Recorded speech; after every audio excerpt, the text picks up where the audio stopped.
With the onset of the COVID-19 pandemic, more people are now cooking at home.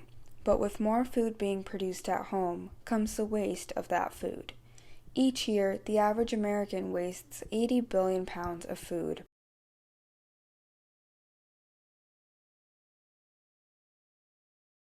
But there are many steps you can take to reduce food waste at home, beginning with how to properly store food in your fridge.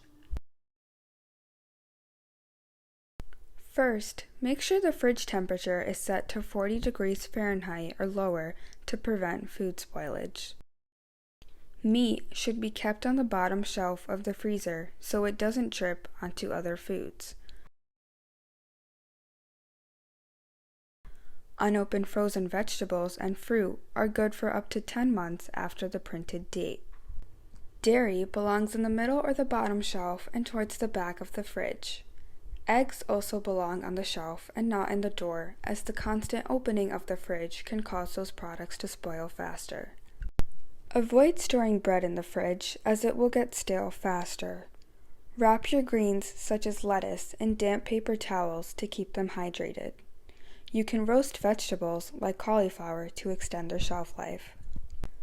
Vegetables should be stored separate from fruit, as it will prevent them from ripening too fast. Apples, for example, should be stored at just above freezing in a breathable bag.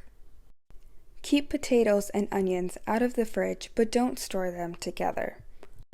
Use smaller plates and dishes. A study found that if a plate size is reduced by 9%, food waste can be reduced by over 25%.